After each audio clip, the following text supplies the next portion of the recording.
Well, good evening and welcome, everyone. Thank you for joining us this evening. My name is Mike Babin, and I'm the president of the Hong Kong Veterans Commemorative Association. My father, Alfred Babin, I'm proud to say, was a member of the Royal Rifles of Canada and was a Hong Kong veteran. Tonight, we'll hear about the life of one member of C-Force, Lionel Hurd, as presented by his son, Fred.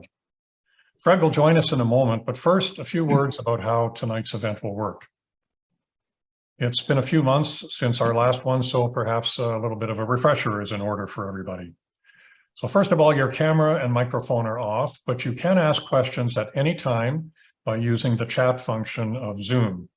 You may have to tap your screen or move your mouse to make it appear, and then you can type your questions as you think of them. There's no need to wait until after Fred's presentation. We won't answer your questions immediately, but we will do so when Fred has finished his talk. And just a note for everyone, we are recording this event, and the recording will be available on the HKVCA's website, hkvca.ca. So please don't hesitate to pass it along to family and friends who may want to watch it later. And now to tonight's program. Tonight's presenter, Fred Hurd, held senior executive management and marketing positions in high-profile Canadian companies during his 45-year automotive career. These roles required him to travel internationally, including to the Pacific Rim and to Hong Kong. And he was able to visit many of the places and prison campsites that his father had told him about. During his retirement years and through his COVID isolation days, Fred began looking through dozens of boxes of family records he had acquired and discovered that his ancestors' lives, as divulged through hidden family history, along with their diaries and letters, were compelling, revealing, and worthy of preserving. From this wealth of material, Fred recently took on the challenge of writing a book, which combines the lives lived of real people telling their own story, along with a piece of history surrounding the birth of a township. He had felt with the many family and community connections, it was important to offer a peek into the development of a unique culture that his father had grown up in. Through this process, he gained much more insight into what made his father the man that he was, how the caring culture of Quebec's Eastern Townships community developed, and subsequently, how the years of captivity as an officer and prisoner of war had changed him. It was clearly a culture that was so very contrary to what his father and in general his comrades would have experienced while captives of the Japanese military. And with that, I'm going to turn the presentation over to Fred so that he can tell you his father's story. Well, thank you, Mike. Everybody can hear me, Mike? Yep, you're good. Thank you, Mike. And also many thanks for your work in making these presentations possible. And hello to all of you and those who have joined us this evening, specifically from the Eastern Townships, who have fathers, grandfathers, uncles, and relatives who served in Hong Kong and with the Royal Rifles of Canada. And Colin Standish, whose grandfather, Colin Standish, was a senior NCO and CQMS with the Royal Rifles.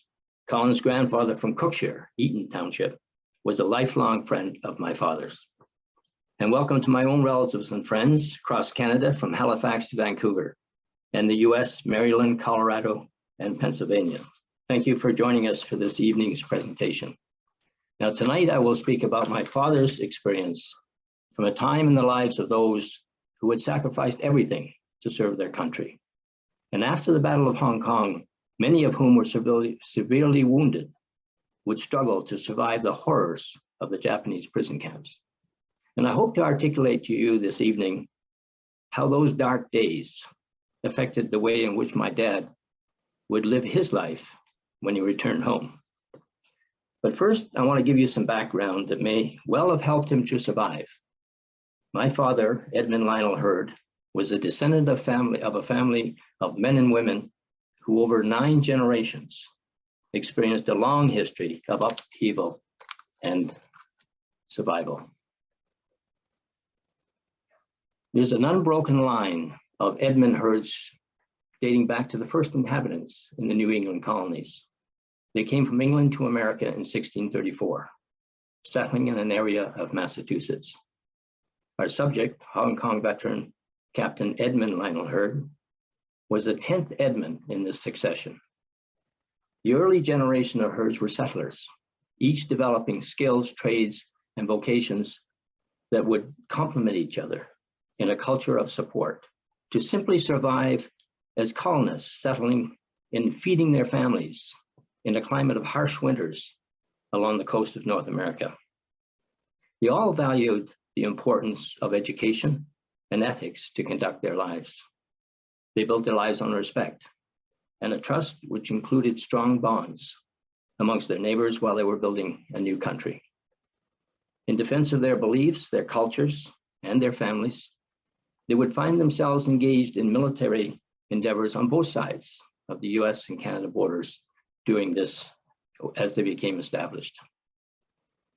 As the generations flourished in the 5th generation, they were to find they were once again facing insurmountable odds to simply survive in an environment of betrayal and war in the newly formed New England states of America. Edmund V had served as lieutenant colonel as early as 1787 during Shays' Rebellion, commissioned by Governor John Hancock. He was taken prisoner by rebel forces and held prisoner at Crown Point, New York, which is on the left of the screen, for several months before being set free. And by 1791, he had been promoted to colonel in the Commonwealth of Massachusetts, continuing his allegiance to the crown. And it was during this time, while he was acting for British interests, that life in the new US states became untenable, and he began to look north to Lower Canada for his future. Their backgrounds of staunch military ethics, coupled with a strong entrepreneurial spirit of resourcefulness and sharing attitudes, was what drove these families to success.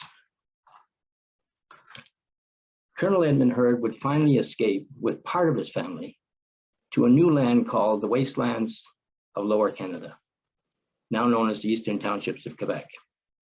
In 1792, just before his escape to Lower Canada, Colonel Edmund Hurd appointed his oldest son, Edmund VI, to the first sergeant of a company of cavalry in the Commonwealth of Massachusetts. And that certificate is on the right-hand side of the screen, signed by his father, Edmund Hurd, Colonel.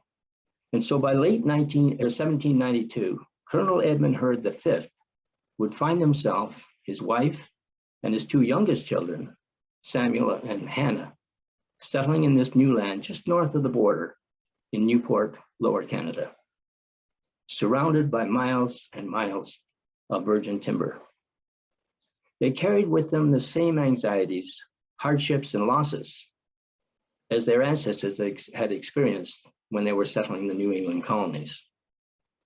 Lionel's ancestors had kept their records hidden and were prepared to defend their new land and their families in an ever-increasing environment of governmental uncertainties. The French to the north, the Patriots to the south, and the First Nations taking sides. This experience had developed into a culture of determination to simply survive. They would also live their lives by the rules of law. Instead of a Bible, they brought the law book of Massachusetts in their quest to realize their hopes and their dreams for a better world.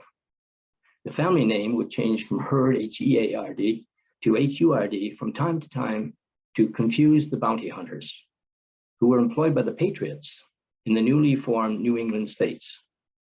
These bounty hunters would travel to Lower Canada to search for and capture any British loyalists who had been connected to the military. As the slide shows, there would be 3 generations of Hurd, Lionel's ancestors, who would serve in the military of their new country prior to its designation as a country in 1867. Now, I'd like to read an excerpt which is derived from a call to service dated March 17, 1771. It is recommended as a Christian duty incumbent on every planter that remains at home to take care of and assist to the utmost of their abilities the families of those men who go on this service, that neither the families nor plantations may suffer while they are employed on a service where the interest of the whole is concerned. So you can see where community came from. This call of service was still in play by 1918 as an integral part of military conscription. Some unable to serve due to handicaps by previous service or age, either too young or too old, were required to serve in different ways. During the First World War, my father, Edmund Lionel Hurd, was listed in the census as a farmer. Too young to enlist, yet expected to follow this call of service. The farmers who went to war often left children, spouses, or handicapped family members with the difficult task of carrying on during their absence. Well, the soldiers of the soil were these younger boys who extended the care of their family farms, in addition to many neighboring farms, far exceeding the normal expectation of maintaining their own domestic crops. They were expected to plant a crop to support the war effort and deliver that crop to the nearest railway station. In recognition of this service, at the end of the First World War, young Edmund Lionel Hurd received a recognition badge as Soldier of the Soil, issued by the Canada Food Board. And that is, you'll see it proudly displayed on his lapel just above his handkerchief there. Lionel was proud to have received this recognition and held on to his badge of honor, which is considered rare today because most of the recipients didn't keep them. By 1926, my father had graduated from the one-room Maple Leaf schoolhouse next to his parents' farm. He was 18, he was ready for a career, as many of the others were in the townships. Following his uncle Alonzo Hurd's footsteps, he dreamed of a career in business. He attended Belleville Business College and graduated in 1929. However, there were no jobs available in the business world. The Depression was in full swing when Lionel was to enter the workforce. And so he returned to work on the family farm and continued to help other farmers in the community. Lionel had already worked for families who were operating their farms while their menfolk were overseas in World War I. Some of these families continued to suffer from tragedies with the onset of new diseases, polio, and of course the Spanish flu, which was a pandemic at the time, that they knew nothing about. Others had dealt with shell-shocked and wounded husbands returning home from World War I. And also for over 10 long years during the Depression, Lionel took a job for the winter months in the lumber industry, working for his Uncle Joe Riddle, grading logs. He would spend long winter days and nights in isolation at the various lumber camps in the eastern townships. Lumber operations in that era were deep in the woodlots, encompassing thousands of acres. These were difficult times, and for him, lonely periods experienced away from home. Lionel continued to live his early life, embracing the culture of his ancestors, his parents, and his community, where one didn't hesitate to help others, always sharing and with an expectation of better days ahead. The Army offered some refuge from the Depression by at least creating jobs. So if one wanted to join, well, there were 2 weeks of military training each year. Both Lionel and his younger brother, Fred, applied for and went to the 10-day military training camp in Valcartier for a few years. Lionel would first join the local militia, a horse cavalry unit, as a reservist. He was commissioned as an officer with the 7th Hussars in 1929, after training in St. John, Quebec. The certificate's on the right-hand side. The unit would later amalgamate with the 11th to become the 7th 11th Hussars, designated as now as an armored division. And so Edmund Lionel Hurd, the 10th generation of Edmonds, had grown up in a culture steeped in family tradition, strong history of military ethics, bonding with his extended family communities, and developing a unique culture of caring for and helping each other. In 1937, he acquired his surveyor's license and landed his first job as a surveyor in Arnfield, Quebec. He felt now that he could get married and be able to raise a family. Lionel married Eva Mary Wood in 1938, the daughter of a British immigrant farmer from Neaton Township, a family also steeped in an impressive and extensive military and academic heritage in England. After his marriage in 1938, Lionel had taken a more permanent job as a surveyor in Arnfield and Rouen and Aranda, Quebec. And so he would continue his own pattern of isolated living that had been the same as he had experienced in the lumber camps. Hard physical work and no play appeared to be his lifestyle.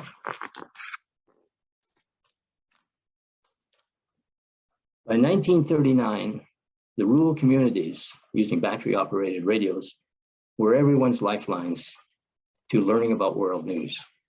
And of particular interest, of course, were events happening in Europe. Distinct reminders of an earlier time when so many of the older farmers in the townships had fought battles in those very same lands.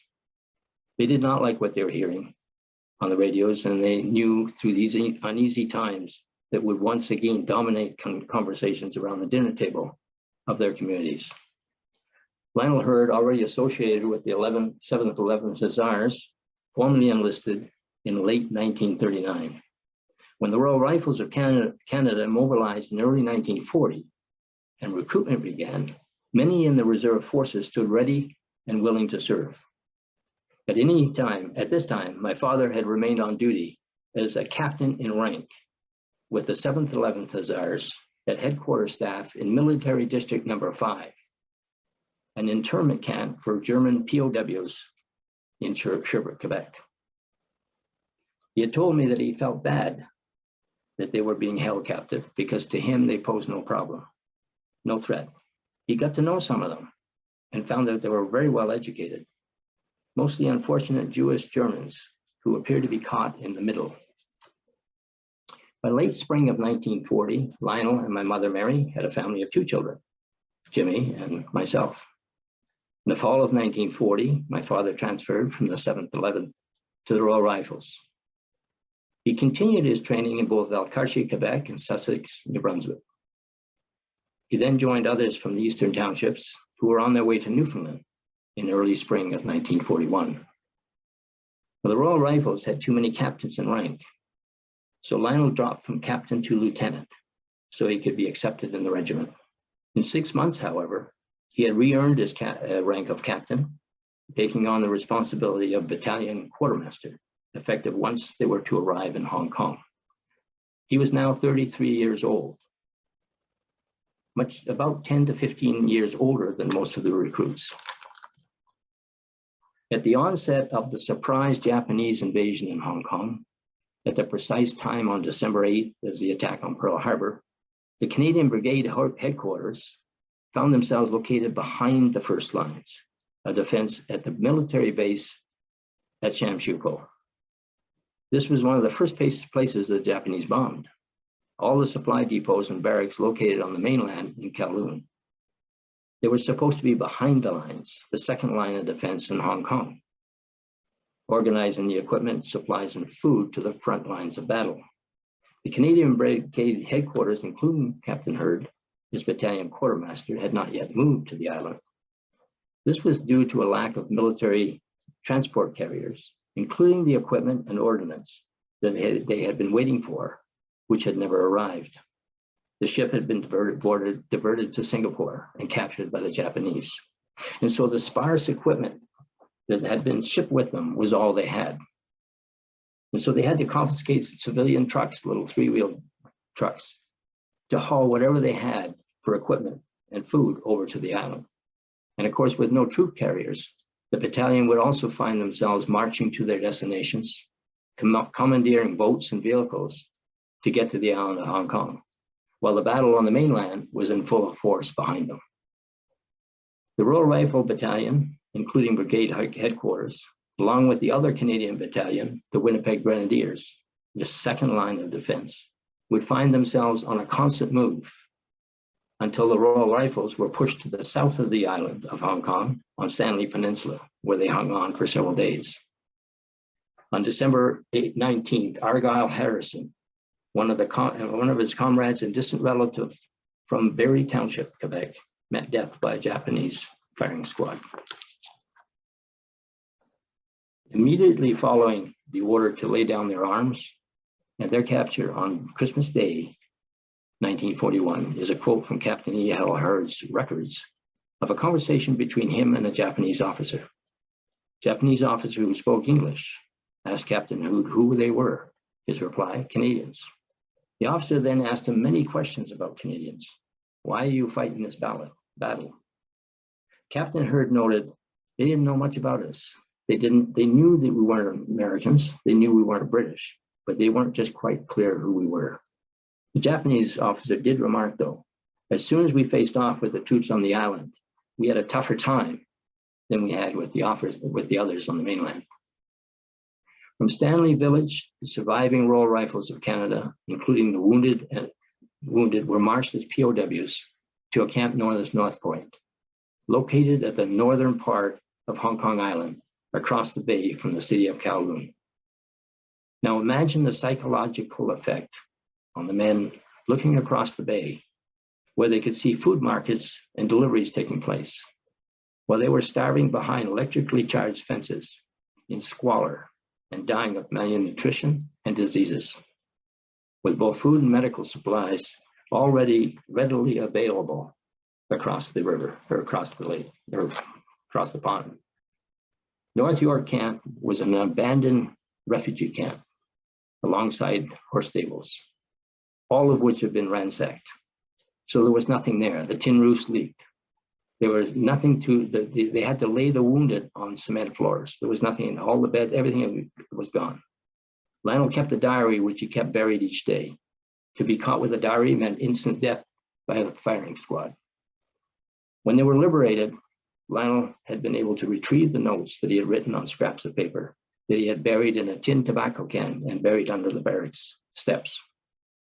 He had also recorded in this booklet that we're showing here on the screen the death dates and those who appeared to be missing in action, as well as those who were wounded and sick, which he, as well as other officers, kept hidden.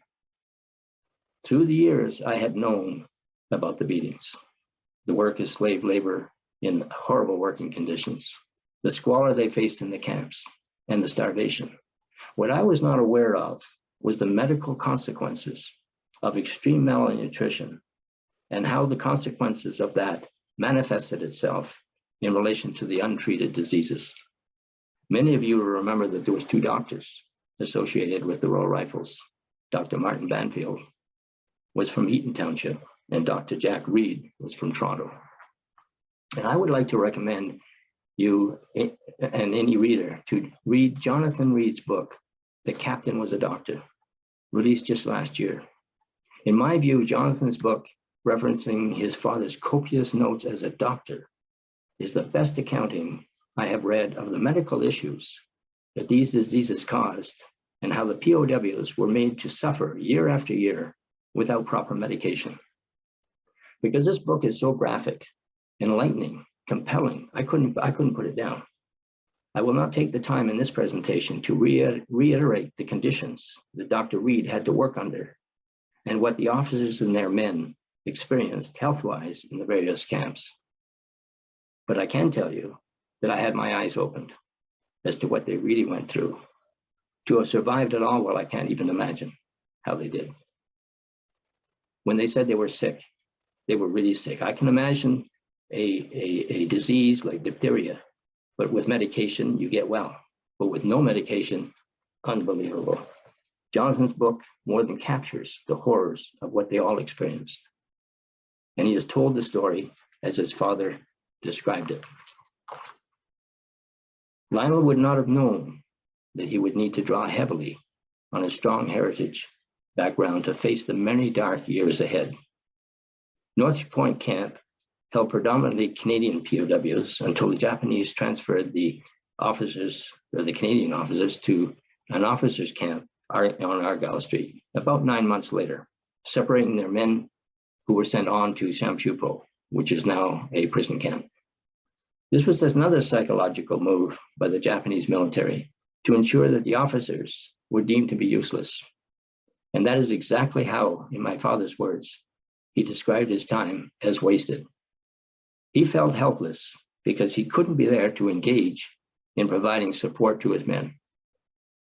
By 1944, Captain Hurd and the other officers were moved to Camp Shamshupo, but were still separated from their men. Now, many of the letters written by their loved ones were received 1 year later, if at all. Some letters were not received until the POWs were released in 1945. And if anybody's watched Survivor and they get a letter halfway through before they're even finished their 30 days, you know, they're all crying. Well, you can imagine nothing like this situation. Their loved ones were kept mostly in the dark, frantically trying to find some snippet of information as to the whereabouts of their sons and husbands. And so for almost 4 years, the families on the home front, with great anxiety, traveled to their mailboxes, hoping for just one letter that might allow them some comfort of just knowing if their loved ones were in fact even alive. Lionel had only received one letter from his family in 1943, and none further until April of 1945, when the Japanese allowed some letters through their censorship. And he had told me he thought that the Japanese were getting nervous at that point in time. News, just to give you an example, news of Argyle Harrison's death by a Japanese firing squad, and you remember that was back before in December of 41, did not reach his parents in Barrie Township until January 1943. And by November 1943, they were to learn of the September death of their other son, Cameron, in the shipyards of Yokohama. Now, Lionel has enough military background and exposure to recognize the importance of certain disciplines that were called for and expected in both military, combat, and internment camps. He had expected the Japanese to adhere to international law. He was aware, however, that the Japanese government had not signed the Geneva Agreement relating to the treatment of POWs. The Japanese military were guided by their own Bushido Code. To surrender was to give up their right to exist. Their families dishonored, humiliated, the name stricken from the village rolls. Their own military would kill anyone who surrendered. Their men were expendable, and there was an unlimited supply. This was their ideology, a total contrast to the humane culture that Lionel had known in the townships. Lionel had gone to battle with many young men that he knew from his community, many extended relatives, others from families he knew so well. Most of them were in their late teens and early 20s, and so he felt a deep responsibility for them. To him, they were young boys. He knew how and where they had grown up. And they all had ties to the same culture, one of strong bonds and ethics, and each had shared in building strong, caring communities. And I think this is what makes this story unique. Lionel would witness these same young men being killed and wounded in battle, and those who had survived being horribly mistreated and starved and very, very sick. He would have seen them suffer in their desperate attempt to survive year after year as POWs with little or no hope. Their last stand to simply survive would have caused him great anguish and compassion for these boys whom he knew so well. Lionel would have experienced his own helplessness and sickness in his own isolation, and a sense of compassion for their families as well, because he knew them. The officers, although isolated from the men, could see and hear them from a distance. The totality of it all appeared to have left him emotionally stripped. As late as May 9th, 1945, a note in Lionel Hurd's diary. Freddie's birthday today. I don't know if I'll ever see him again. Was indicative of his despair. The world learned that the Japanese surrendered on August 14th, 1945, officially announced by the Hiroshito on August 15th. Now, the POWs heard the news of the surrender on hidden radios in the camp. However, the Japanese camp administration continued to withhold the news from the POWs. Interestingly, 15 days would pass from the official announcement before the Japanese actually left Camp Shamshupo in Hong Kong. This was another tenuous time for the POWs, as they were acutely aware of orders by the Japanese military that all POWs were to be killed upon any surrender by the Japanese.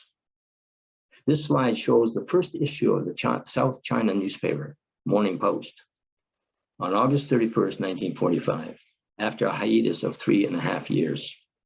The paper was produced under great difficulty. They produced it during the night because the Japanese were still occupying the newspaper offices up until the day before.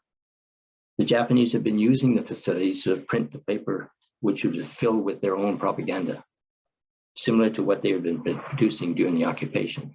And so this issue was regarded as an emergency issue for the purpose of acquainting the public with what was really happening. The paper was distributed in camp by Captain E L Hurd of the Royal Rifles of Canada. And if you see in his handwriting on the top right-hand corner, he was saying, please return to Captain E L Hurd, RRC, Shampoo Camp. My father reflected years later, homeward bound, that he had found it hard to accept that as he had just about lost all will to live, that he would now be free and going home. He was one of the few prisoners still capable of making his way out of the camp. Lionel would have had to find a way to deal with the intense emotion of his experience as an officer, unable to have been able to be with his men, his boys. How do you do that when all you see around you is unbearable suffering, with no means to help ease the sheer ferocity of it, day after day? Sitting idle would have been a sheer misery for my father year after year. He had felt that he may have survived because he was an officer.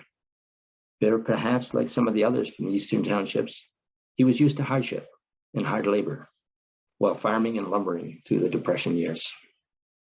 But he did feel as officers that they were indeed treated somewhat better. Nonetheless, he did mention that some officers were in such bad shape they had to be carried out of the camps. Now, I would like to share 6 excerpts of some letters that he wrote just after his release. And I'll start with the first, which is August 31st, and then I'll pause so you can read the top part of the letter there, although our faces are sort of in it. August 31st, Lionel's letter to his father and mother, just released. I've had no news from anyone for over a year. Your letter of August 1944, the last. I'm starting to gain some weight with some better food. I'll just pause there while you can read that.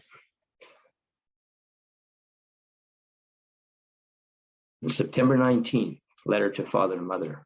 I have often thought about my old home and a good father and mother I had. I hope I have been and can still be a grateful son. I am so far behind in all the news of my friends. It took as long as 2 years to get a letter through, and most of them the Japs never bothered with. They sometimes just dumped them in a trash bin and burned them in front of us. I'll just pause while you read the September 23rd letter.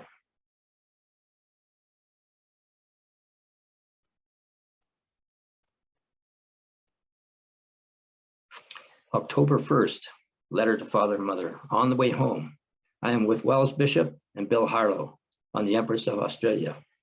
I will have hundreds, hundreds of questions to ask.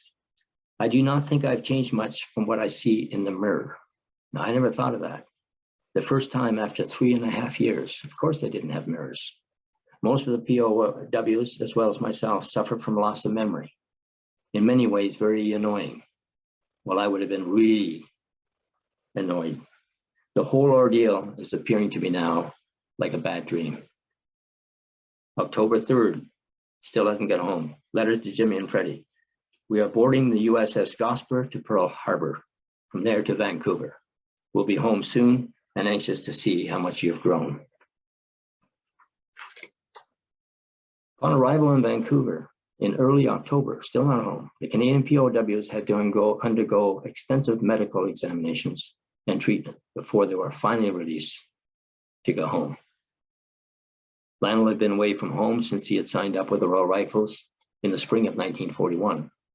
He was very annoyed that the POWs had been separated on different ships coming home because they didn't know who survived and who didn't. Lionel took a train from Vancouver to Toronto to Quebec City and then back to Sherbrooke on the Quebec Central Railway.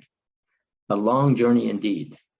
time to contemplate on what he might say when he would arrive home to his loved ones.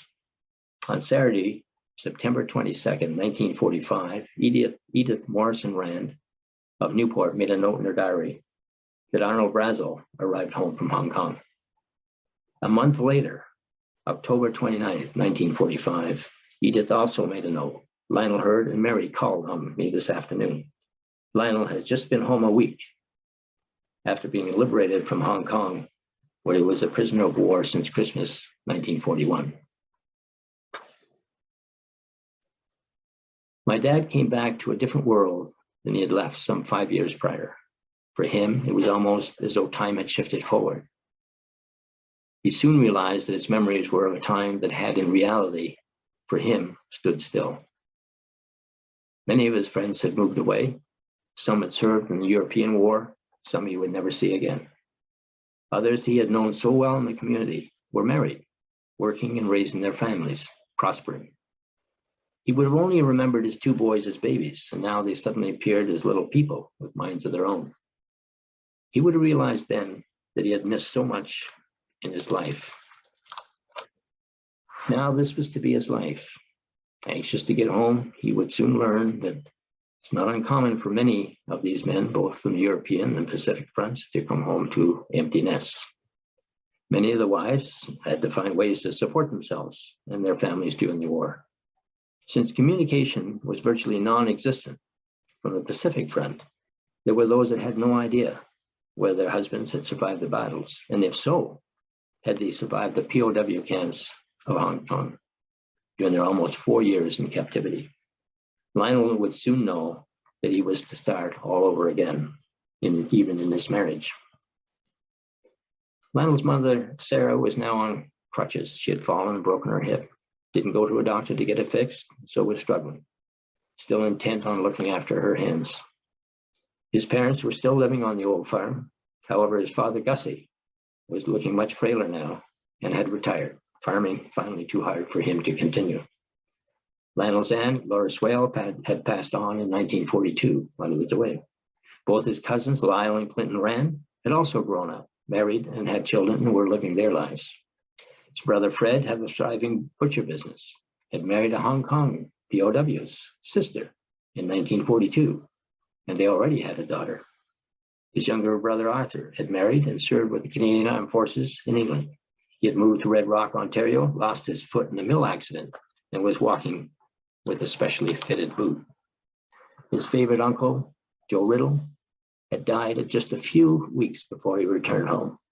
And so he only had the memories of when he had worked with his uncle in the lumber camps so many years ago. His siblings and cousins were all younger than him, and it did not escape his notice that they were well settled and prospering. Time had stood still for Lionel, but not for the people he had been connected to prior to the war. The floods of 1942 and 1943 had burst the large dam in the village of Soyville, and the large lake upriver that had run all the way up to Munn's farm to Newport had drained. Both the covered bridge crossing the South River and his ancestors' sawmill were also gone. His fond memories of skating in the winter with his school friends and later as a young man were to remain as mere memories.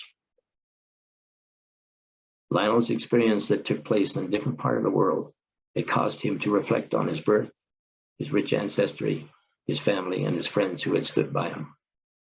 These were all factors that he would have considered carefully and were instrumental in making the decision that he would take his place among his ancestors and stay in Newport to farm the land he knew so well and start a new life. I believe he also knew that he needed to be free to make his own decisions by working for himself. I'll just let you read the first paragraph up there. Irene, also from Soyville, had volunteered for service in the war effort in 1941, joining the Royal Canadian Army Medical Corps. She was dispatched to the South African Nursing Service in Cape Town, South Africa, and served as assistant matron from late 1941 to 1945. She retired from the service with the rank of captain. Irene and Lionel would have no children. Irene would have gone through a traumatic experience there, patching up people that came from the European War. During Christmas holidays in 1947, Lionel and Irene brought Lionel's youngest son, Fred Edmond, and that would be me, from Montreal to live with them. I'd been living with my mother, Mary Wood, my stepfather, and my brother, Jim, in Montreal during the later war years. And as a young boy, I could not relate to how my father must have been feeling. When I finally met my father, I was only 5 years old. And I vaguely remember someone saying to me, "There's your father," as he disembarked from a train in late October 1945, with others returning from the war. And I was not to have known that day that I would be in the same school with others who never got to meet their fathers that day. I met my dad twice after that, for short periods, later in the summers of 1946-47, at my grandparents, Sarah and Gussie Hurd's farm in Maple Leaf. Jim and I had stayed with my grandparents a few times at an early age, and so we did know them. But for me, the war had essentially robbed me of any association of memory or memory of my father at this time. Essentially, I suddenly went to live with people I didn't know. Started school in Soivo on January 2nd, 1947, with other children I didn't know. And I was now separated from my brother and my mother.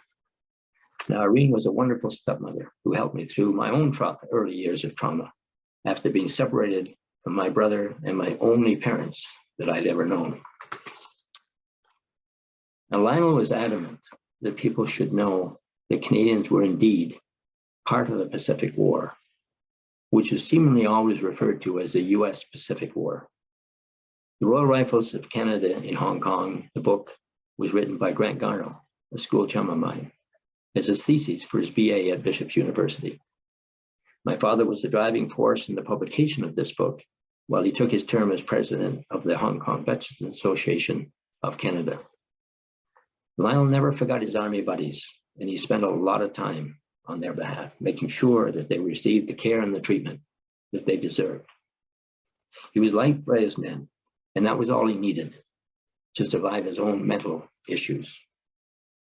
Now, as I was growing up, I remember his comment to me many times that he had nothing against the Japanese people, just their military. Other than that, he said very little. My father had a hard time saying anything disparaging about anyone, unless it was something he had direct knowledge of. However, if he disagreed with something that had been said about their effort in Hong Kong, he could and he would defend his point of view very well. As I grew older, I became aware that the reason he went out in the middle of the night many times was to help fellow Hong Kong veterans cope with their illness and the mental instability that they suffered post-war. He would never disclose who that person was. My father did make the comment that he knew he had changed, haunted by what he had been forced to witness. Some of his comrades died before they even got home. And it was just another death. He had seen so many. Lionel would have had to find a way to put it aside, to adapt, so he could survive himself to see another day. This was the price he had paid for being a witness to history in Hong Kong. And it was during these early years that my dad appeared to lack any sign of visible emotion. There were times when he appeared bitter, perhaps angry. Of course, he'd lost his first wife, my mother, to someone else while he was in the POW camp. His memory of her would have been a constant source of hope. Perhaps the reality enhanced as the years in captivity had worn on. After the divorce, I believe he could never let it go, and it festered over the years into a love-hate situation, affecting my life as well. There were also many times when he would be silent in a world of his own, distant, as though he was thinking about something constantly. My father ran the farm as one would operate a business, keeping immaculate records on everything. Nothing was used without first being assessed as to its value. Was it absolutely necessary? If not, then instructions were that one cannot just use it for any old purpose. I used to like to build, so I wanted to use some lumber. No. Everything was to be accounted for, perhaps not unlike his term as quartermaster with the Royal Rifles. And I believe he ran the farm in this manner because he had military training in certain disciplines. But most of all, he had really wanted to be a businessman, not a farmer. He worked to get it done. He showed no passion in it. He was like a machine. It seemed like he was trying to catch up. Perhaps because he had no real childhood.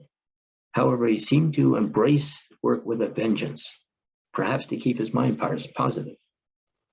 And I never knew him to ever be sick, only once with a cold. Dad was a strict military style father. During these early years, there was no hugs, no vacations, no travel, unless absolutely necessary, get groceries, no play, and certainly no sports, nothing that might be considered frivolous. Provided I was prepared to work, my dad gave me complete freedom to make my own decisions with whatever I chose to do, as long as it didn't cost him anything. Perhaps his years in captivity dictated his desire to be free himself, to do what he wanted, and it appeared he wanted to pass that on to me. I also learned early to mention without fail to my friends that whatever they put on their plates, eat it all.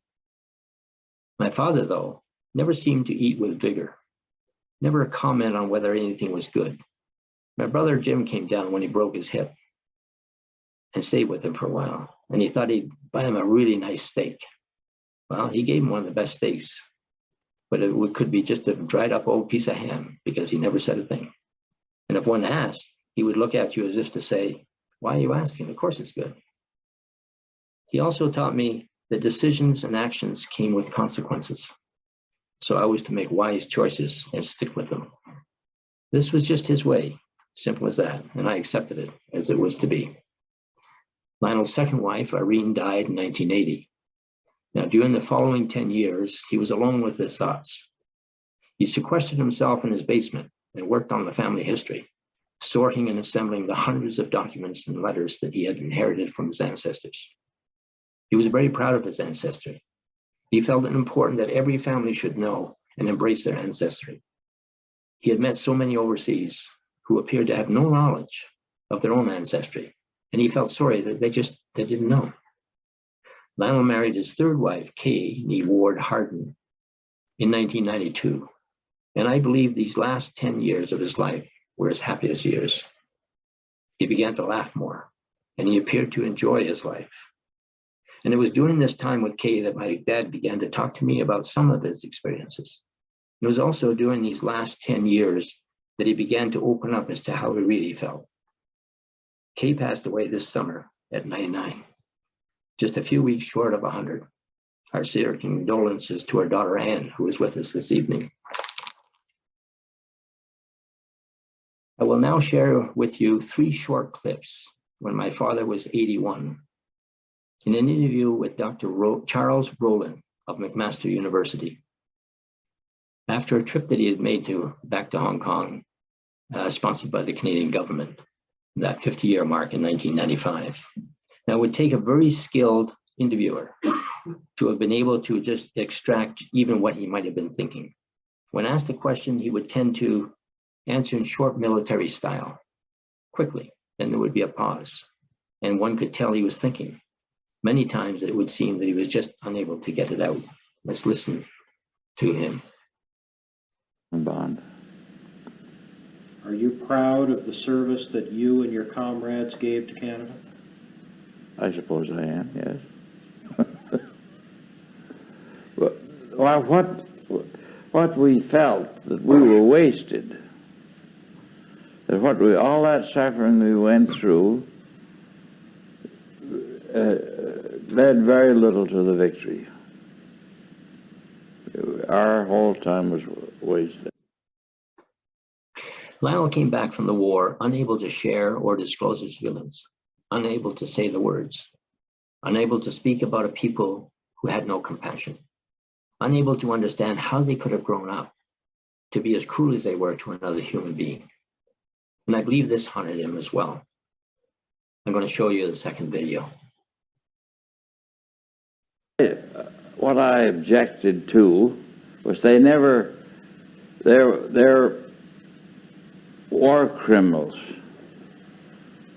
were never punished. One was, like Colonel Token now, was responsible for many lives by neglect and his cruelty. He got the life sentence. And the next we heard, reduced to life.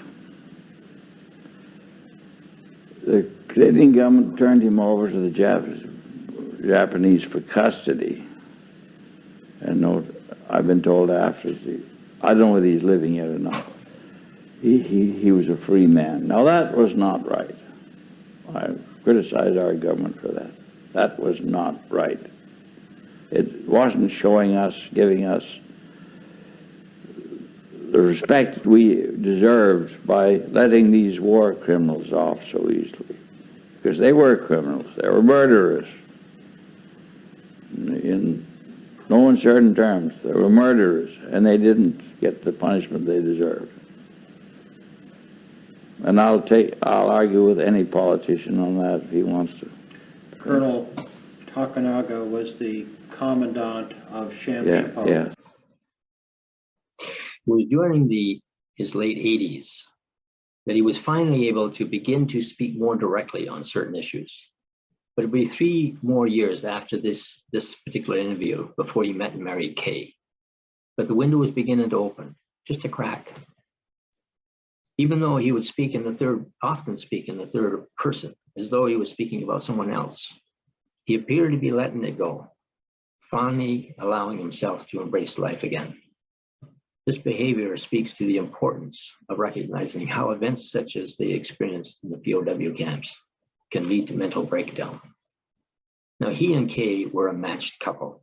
They liked the same things. He had someone now he could talk to, perhaps share his story, and I really don't know whether he did, but I could see that he was really had begun to enjoy his life. How emotional? Well, I made a mistake, come back. In this video clip, the interviewer will ask Lionel a direct question about himself. He always hated any question to do with his own feelings. And you'll see the emotion begin to show. Then the pause, his answer, and then comes the switch of the subject. And as mentioned, it would take a skilled interviewer to extract anything that could be personal. How emotional was it for you to see the cemeteries where your comrades were buried? It's hard to keep your eyes dry when I saw these fellows that I knew. Waste of life there. You lost friends and neighbors? Oh, yes.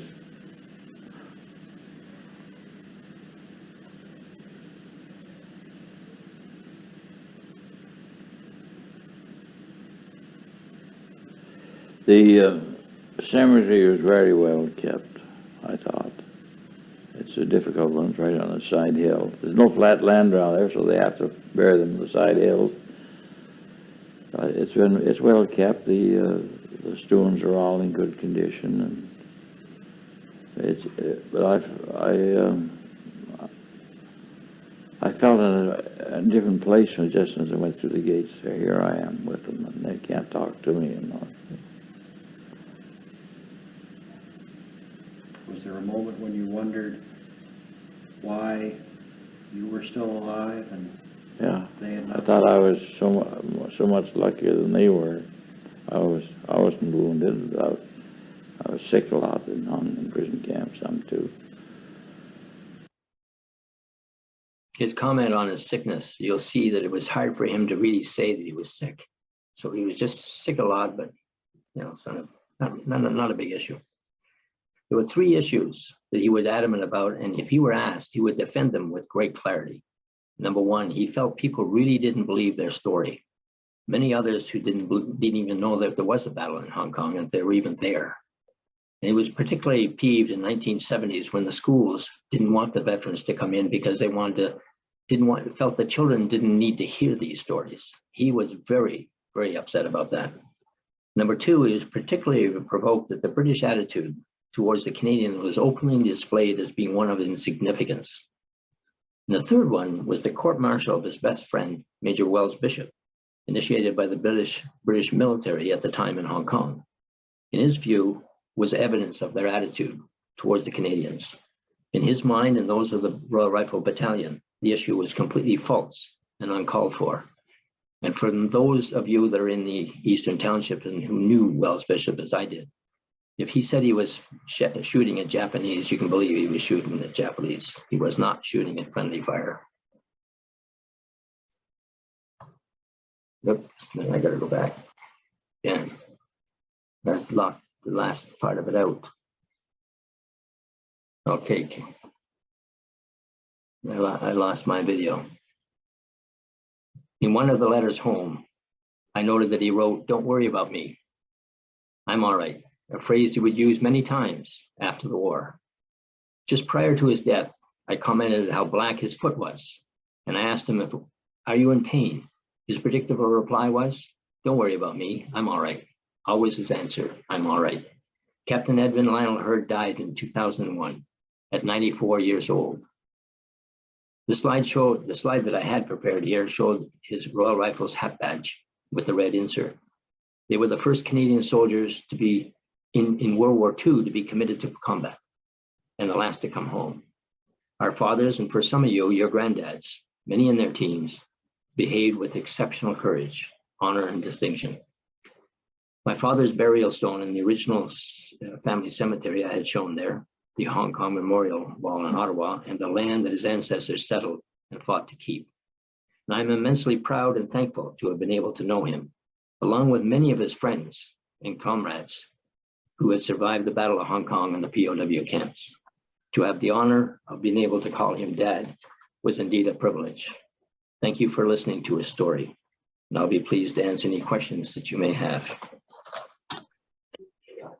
Well, Fred, thank you very much. That was a wonderful presentation and chock full of very interesting information and perspectives. And I mean, from my own personal standpoint, I found it very interesting to hear the perspective of an officer.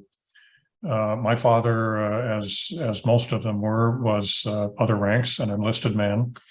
And there's a completely different perspective there between what the other ranks saw and what the officers saw, and how the officers felt about the people who were in their charge. So thank you for that. And also interesting to me to hear about the background of your father himself, plus all of his family, so many generations before that had been involved in the military and the building of his community and so on. So thank you for that. Now we're ready to take questions. So please, if you have a question, now's the time to pose it. Just go to the bottom of your screen. You might have to tap your screen or move your mouse around in order to make the Q&A symbol appear at the bottom of your screen. And just tap on that and type in your question. Now, while you're typing in your question, just a little bit of information. In about 24 hours or so, you're going to receive a follow-up email from us. And that email is going to contain a couple of things. First of all, a link to a short anonymous survey. It'll only take about a minute of your time to fill it out. So please click on it and answer the few questions that are in the survey. We really appreciate having your feedback on tonight's session, and especially your ideas on topics and speakers for future programs, so that we can provide you with the best possible events in the future. And we also have a Facebook group, and there are instructions there on how to join that Facebook group, where you can continue the discussion among yourselves, and feel free to ask questions and exchange information, including stories of your own. Now, so please do come forward with your questions. We do have one, it's not really a question, it's from Martin, who is in Hong Kong, actually, who wishes you a very warm welcome from Hong Kong, Fred. And thanks you for the fascinating account of your father's time during the battle. He does want to make a small point of clarification, and I should mention that I do know Martin, and he's quite a historian. And says that his understanding of the reason the Canadian transport did not reach the colony was that the transport ship, the Don Jose, was sent to the Philippines, to Manila, where the Americans gratefully received these vehicles rather than Singapore. So that's from Martin's perspective. So Martin, thank you for that clarification. And Marilyn says, could you please repeat the name of the book and the author, Jonathan's last name? Yes, the book is The Captain Was a Doctor by Jonathan Reed, R-E-I-D. And Marilyn and other viewers as well, I can tell you that John Reed, the son of the doctor, spoke at one of our virtual events similar to this about a year ago, over a year ago, in fact. And a recording of that session is on our website. So if you go to our website, www.hkvca.ca, you will see a link to all of the completed events and their recordings, and John's recording is there. And now here's from Trudy Rand. And Trudy says, not a question. I can attest to the fact that Lionel always cared about his soldiers. He always went to the hospital to visit them and even stayed with them while they were dying. It's quite a testimony to your father. Yes, thank you, Trudy. And Andrea says, that's just what I wanted to say. My dad was a lieutenant, and I always heard that the officers were segregated. Therefore, they lived a much better life. I think her dad kept an awful lot to himself, and it was tremendously interesting how this affected your dad. And she says that her dad was Lieutenant F. Donald Ross. Thank you, Andrea, for that comment. And thank you, Trudy, for your comment as well. Any other questions? Now's the time to ask them. Please feel free. Fred's time is your time.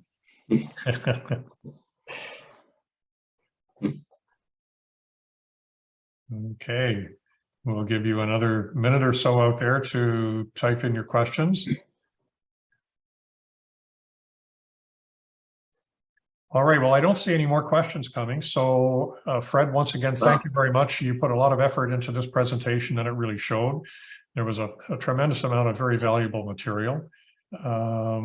And oh, sorry, here's a comment from JP Bear, who just would like to say thank you sincerely for your presentation and your information. So Fred, as I was saying, you put a lot of effort into this, and I want to thank you for it. I'd like to point out that our next event is going to be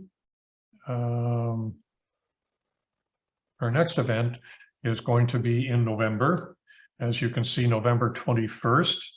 And it will be a fascinating talk by the noted Canadian historian and author, Nathan Greenfield. Nathan has extensively researched and written a book about the experiences of prisoners of war of Japan. And he will speak about this, but not only that, also the wider experiences of Canadian POWs during World War II.